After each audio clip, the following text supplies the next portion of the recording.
Hello friends, welcome to Xmart study YouTube channel. साथियों, आज सामान्य विज्ञान के एनसीईआरटी का महा मैराथन क्लास करेंगे, जिसमें 100 प्रश्न आज के क्लास में कंप्लीट करेंगे। तो आज का जो ये क्लास है कंप्लीट देखना है। ये 100 क्वेश्चन बार बार परीक्षाओं में पूछा जाता है विज्ञान का, तो कंप्लीट देखना है। ये क्वेश्चन आपके बीपीएससी का 7th फेज का टीचर का exam, Bihar police, MP police, UP police, UPSSSC, इसके अलावा साथियों आपका Delhi police, Rajasthan police, army, GD, navy, SSC, CGL, CHSL, MTS, सभी एग्जाम्स के लिए बहुत ही ज़्यादा इंपॉर्टेंट है। तो अंत तक देखना है, कोई भी क्वेश्चन को स्किप नहीं करना है। तो चलिए शुरू करते हैं पहले क्वेश्चन के साथ। सभी साथी क्लास को एक लाइक जरूर कर देना, क्योंकि आपके एक लाइक से हमें मोटिवेशन मिलता है। अपने सभी दोस्तों के साथ क्लास को जरूर शेयर कर दीजिए। आप में से कोई भी साथी नए हैं तो चैनल को सब्सक्राइब कर लीजिएगा।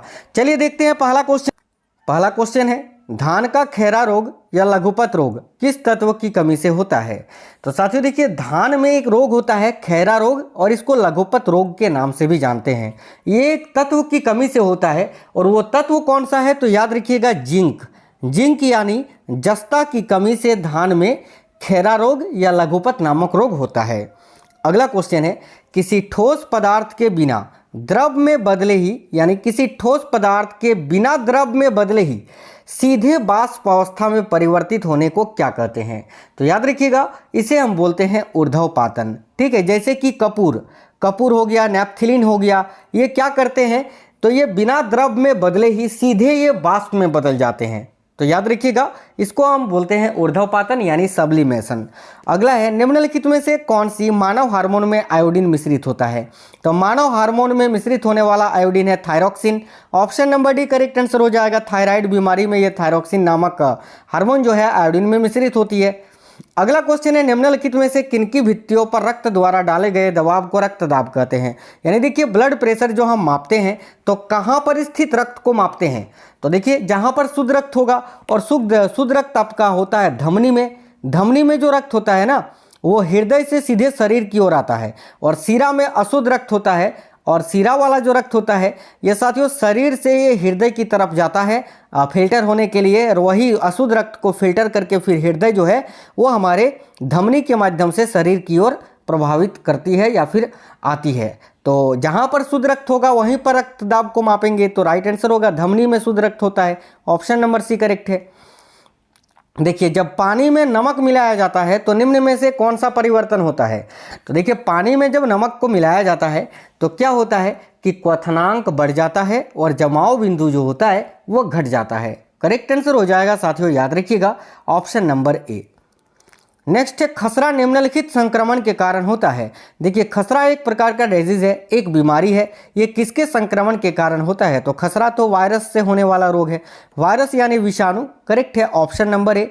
चलिए अगला क्वेश्चन है, आधुनिक एंटीसेप्टिक सर्जरी का जनक कौन है? तो देखिए, आधुनिक एंटीसेप्टिक सर्जरी का जनक किसे कहा जाता है? तो याद रखिएगा, लिस्टर को। तो राइट आंसर होगा साथियों, ऑप्शन नंबर ए, लिस्टर। अगला है, किसी आवेशित चालक का संपूर्ण आवेश उसके कहाँ पर रहता है? तो याद रखिएगा, किसी आवेशित चालक का संपूर्ण आवेश जो होता है वो उसके बाहरी पृष्ठ पर रहता है। याद रखना, बाहरी पृष्ठ पर। तो राइट आंसर होगा ऑप्शन नंबर बी, बाहरी पृष्ठ पर। देखिए, क्वेश्चन बहुत ही ज़्यादा इंपॉर्टेंट है, आपको कंप्लीट सारे क्वेश्चंस देखना है। अगला है, बीज रहित फल प्राप्त किया जा सकता है किसके द्वारा? तो देखिएगा, बीज रहित फल जो होता है ये किसके द्वारा प्राप्त किया जा सकता है? तो याद रखिए, हार्मोन्स के व्यवहार के द्वारा। तो राइट आंसर है ऑप्शन नंबर बी, हार्मोन्स के व्यवहार के द्वारा बीज रहित फल प्राप्त किया जा सकता है। भारहीनता होती है कब? तो साथियों देखिए, भारहीनता किस स्थिति में या कब होता है? तो भारहीनता गुरुत्वाकर्षण जहाँ पर नहीं होगा वहाँ पर भार जो है महसूस नहीं होगा। तो करेक्ट आंसर होगा गुरुत्वाकर्षण की शून्य स्थिति में। राइट है, ऑप्शन नंबर ए। पर्णकाय स्तंभ का रूपांतरण, देखिए पर्णकाय जो है या पर्णकाय स्तंभ किसका रूपांतरण है? तो याद रखिएगा, पर्णकाय स्तंभ स्टेम यानी तना का ये उदाहरण होता है। तो करेक्ट आंसर होगा, माफ करना, रूपांतरण होता है। तो तना करेक्ट आंसर हो जाएगा, ऑप्शन नंबर बी। अच्छा, जहाजों में समय को मापने के लिए प्रयुक्त उपकरण कौन सा है? तो देखिए, जहाजों में समय को मापने के लिए कौन सा उपकरण प्रयुक्त होता है? तो बहुत ही अच्छा क्वेश्चन है, याद रखिएगा, क्रोनोमीटर। समय बोला है कि जहाज़ों में समय को मापने के लिए क्या प्रयुक्त करते हैं? तो क्रोनोमीटर, याद रखिएगा। अगला है, देखिए प्रसिद्ध फ्रिज में सामान्यतः कौन सा प्रशीतक उपयोग में लाया जाता है? तो देखिए फ्रिज जो होता है ना, फ्रिज में कौन सा प्रशीतक का प्रयोग करते हैं? तो डाइक्लोरो डाइफ्लोरोमीथेन का। राइट है ऑप्शन नंबर डी। स्तनपाइयों में श्वेत ग्रंथियां मूलतः संबंधित है किससे? तो देखिए स्तनधारी प्राणी जो होते हैं स्तनपाई, उसमें श्वेत ग्रंथियां मूलतः किससे संबंधित होती हैं?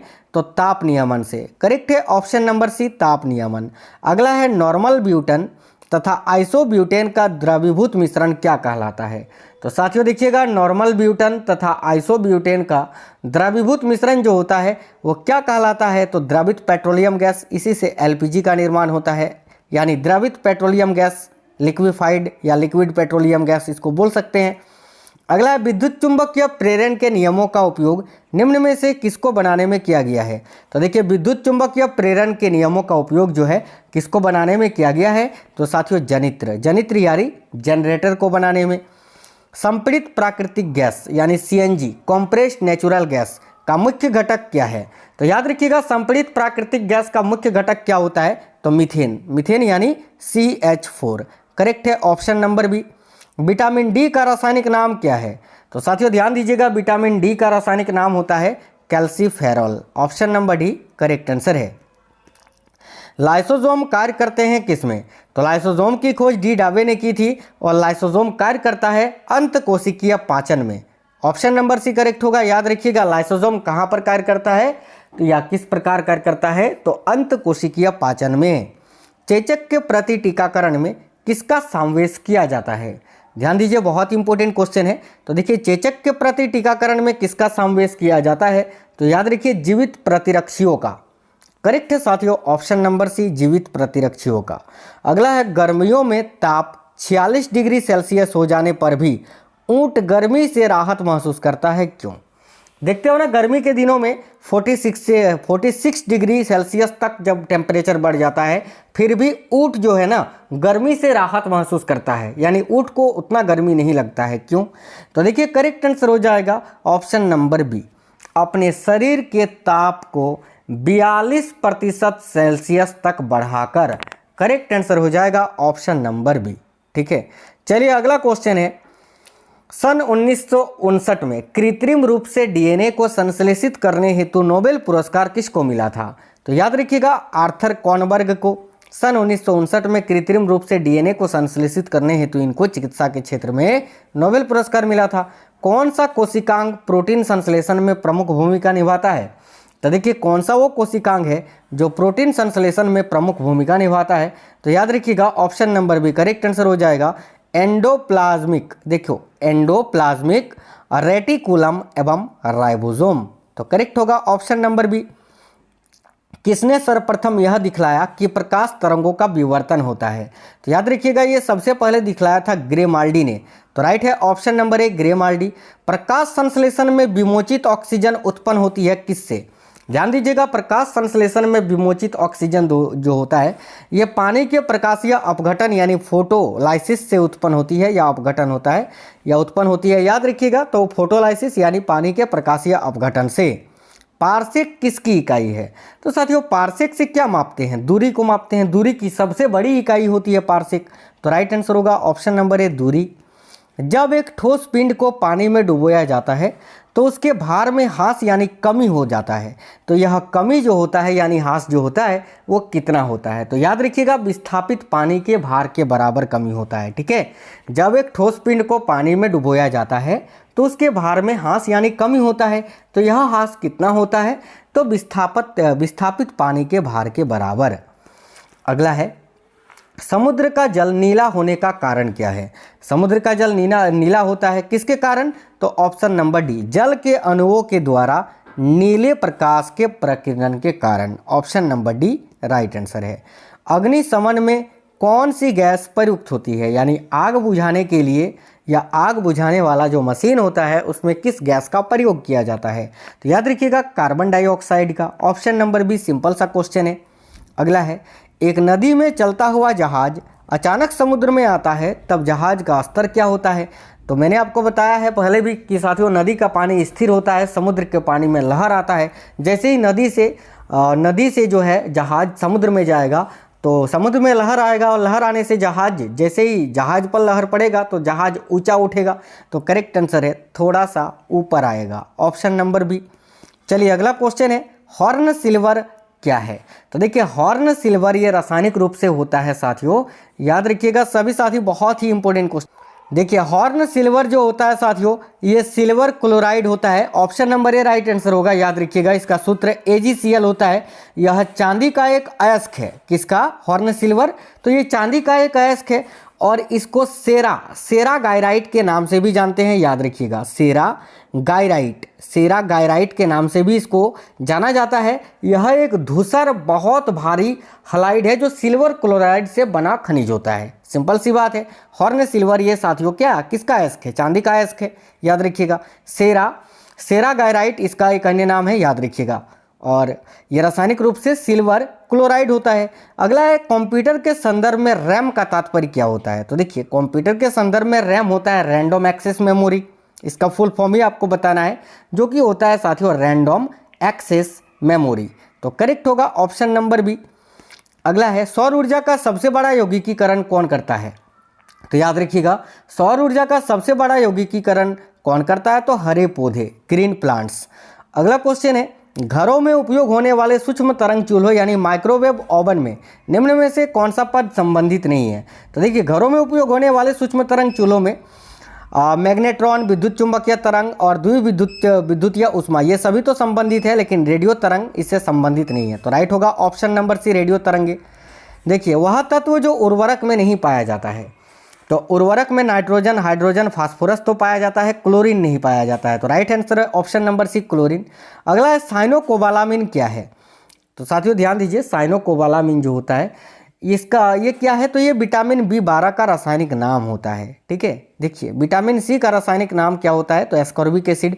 विटामिन B2 का होता है राइबोफ्लोविन और विटामिन B6 का होता है आपका पायरिडॉक्सिन। ठीक है, और विटामिन B12 का होता है साइनोकोबालामिन, क्योंकि विटामिन B12 में कोबाल्ट पाया जाता है। चलिए अगला क्वेश्चन देखते हैं, जब कोई व्यक्ति चंद्रमा पर उतरता है तो उसके शरीर में उपस्थिति में क्या प्रभाव पड़ता है? तो करेक्ट है ऑप्शन नंबर बी, भार घट जाता है किंतु मात्रा अपरिवर्तित रहती है। अब देखिए उसका आकार जो है वो बदलेगा नहीं, बदलेगा, केवल भार घट जाएगा। कितना घटेगा? तो 1/6 भाग। चलिए अगला क्वेश्चन है, मूंगफली में होने वाले टिक्का रोग के लिए उत्तरदायी कवक कौन सा है? अब मूंगफली में एक रोग होता है टिक्का रोग, और ये कवक के कारण होता है। तो वो कौन सा कवक है? तो याद रखिएगा सर्कोस्पोरा पर्सोनेटा, option number A correct answer हो जाएगा। आज का अगला क्वेश्चन है, निम्नलिखित में से कौन अधिकतम कुशलता पूर्वक सौर ऊर्जा को रासायनिक ऊर्जा में परिवर्तित करता है? तो याद रखिएगा कसकुट्टा, ऑप्शन नंबर डी करेक्ट होगा। ऑक्सीजन गैस स्वभाव से कैसा होता है? तो याद रखिए ऑक्सीजन गैस जो होता है ये विद्युत ऋणात्मक होता है स्वभाव से। अगला है, मानव शरीर में तांबा धातु की मात्रा की वृद्धि से होने वाली बीमारी क्या होती है? यानी मानव शरीर में जब तांबा धातु की वृद्धि होती है तो कौन सी बीमारी होती है? तो याद रखना विल्सन बीमारी, ऑप्शन नंबर डी विल्सन। अगला है, रक्तदाब का नियंत्रण कौन करता है? तो देखिए रक्तदाब का नियंत्रण कौन करता है? तो अधिवृक्क ग्रंथि, ऑप्शन नंबर ए करेक्ट होगा। अगला है, मायोग्लोबिन में कौन सी धातु होती है? साथियों ध्यान दीजिए इंपॉर्टेंट क्वेश्चन है। तो याद रखिए मायोग्लोबिन में कौन सी धातु होती है? तो तांबा धातु होती है, ऑप्शन नंबर ए करेक्ट होगा। देखिए अवयवी जीवाणु को अवयवी जीवाणु जो स्वतंत्र रहकर नाइट्रोजन का स्थिरीकरण करते हैं। तो याद रखिए वह अवयवी जीवाणु जो स्वतंत्र रहकर नाइट्रोजन का स्थिरीकरण करते हैं उसे क्या बोलते हैं? तो clostridium, option number C correct answer हो जाएगा। आज का अगला क्वेश्चन है, स्त्रियों की नसबंदी को क्या कहा जाता है? तो देखिए स्त्रियों की नसबंदी को साथियों याद रखना ट्यूबेक्टोमी के नाम से जाना जाता है, ऑप्शन नंबर बी। और पुरुषों का जो नसबंदी होता है पुरुषों का, उसको वैसेक्टोमी कहा जाता है। अगला है, एक पारसेक तारों संबंधी दूरियां मापने का मात्रक है। अभी मैंने आपको बताया कि पारसेक से दूरी को मापा जाता है। तो एक पारसेक बराबर कितना होता है? तो याद रखिए 3.25 प्रकाश वर्ष, ऑप्शन नंबर बी। एक केस नली में जल की अपेक्षा, देखिए एक केस नली में जल की अपेक्षा एक तरल अधिक ऊंचाई तक चढ़ता है, तो इसका कारण क्या है? तो करेक्ट है ऑप्शन नंबर डी, तरल का पृष्ठ तनाव जल की अपेक्षा ज़्यादा है, इसी के कारण। अगला है, बिजली के बल्ब के मुकाबले फ्लोरोसेंट ट्यूब अधिक पसंद की जाती है, क्यों? तो करेक्ट है ऑप्शन नंबर सी। देखिए ट्यूब में विद्युत ऊर्जा लगभग पूरी तरह से प्रकाश ऊर्जा में परिवर्तित हो जाती है, इसीलिए ऑप्शन नंबर सी करेक्ट होगा। घन देखिए धनायन तब बनता है जब क्या होता है, तो धनायन कब बनता है, जब परमाणु इलेक्ट्रॉन को खोता है, ठीक है, और जब इलेक्ट्रॉन को ग्रहण करता है परमाणु तब वो ऋणायन बनता है। ऑप्शन नंबर बी करेक्ट होगा। वेस्ट्रॉन का रासायनिक नाम क्या है, तो याद रखिएगा वेस्ट्रॉन का रासायनिक नाम होता है acetylene tetrachloride. Option number B correct है। सिट्रस कैंकर ये क्या है, तो सिट्रस कैंकर जो है ये नींबू की याद रखिए नींबू की एक प्रजाति नहीं, सिट्रस कैंकर नींबू का एक रोग है, नींबू में पाया जाने वाला एक रोग। तो option number C correct answer हो जाएगा। अगला है कोशिका द्रव में उपस्थित महीन शाखित झिल्लीदार और अनियमित नलिकाओं का घना जाल क्या कहलाता है, तो याद रखिए कोशिका द्रव में उपस्थित महीन शाखित झिल्लीदार और अनियमित नलिकाओं का घना जाल जो होता है उसे अंतःप्रद्रव्य जालिका कहते हैं। Option number D. मेंढक के हृदय में कितने कक्ष होते हैं, तो देखिए मेंढक जो होता है उसके हृदय में 3 कक्ष होता है, तो option number B correct answer हो जाएगा। प्रकाश किरणें परावर्तन या अपवर्तन के पश्चात जिस बिंदु से फैलती हुई प्रतीत होती है वह उस बिंदु स्रोत का क्या कहलाती है, तो साथियों वेरी इंपॉर्टेंट क्वेश्चन है, याद रखिएगा आभासी प्रतिबिंब। Option number B. अगला है प्रोड्यूसर गैस इनका मिश्रण है। देखिए प्रोड्यूसर गैस जो होता है साथियों ये कार्बन मोनोऑक्साइड और नाइट्रोजन गैस का मिश्रण होता है। Option number A correct answer हो जाएगा। अगला मिथाइल अल्कोहल का रासायनिक सूत्र क्या होता है, तो देखिए मिथाइल अल्कोहल जो होता है इसका रासायनिक सूत्र होता है CH3OH, याद रखिए। Option number A correct answer हो जाएगा। निम्नतापी इंजनों यानी क्रायोजेनिक इंजन का अनुप्रयोग होता है किस में, तो याद रखिए रॉकेट टेक्नोलॉजी में यानी रॉकेट प्रौद्योगिकी में निम्नतापी इंजन यानी क्रायोजेनिक इंजन का प्रयोग किया जाता है। देखिए एक परमाणु में दो इलेक्ट्रॉनों की चारों क्वांटम संख्याएं आपस में समान नहीं हो सकती है, यह नियम निम्न में से किस वैज्ञानिक ने दिया था, तो याद रखिए यह नियम पाउली ने दिया था, Pauli. Option number B correct होगा। एल्कोहल में अवयवी तत्व होता है कौन सा, तो एल्कोहल में कौन कौन से अवयवी तत्व होते हैं, तो ऑक्सीजन होता है, कार्बन होता है और साथियों नाइट्रोजन होता है। तो राइट आंसर है ऑप्शन नंबर सी।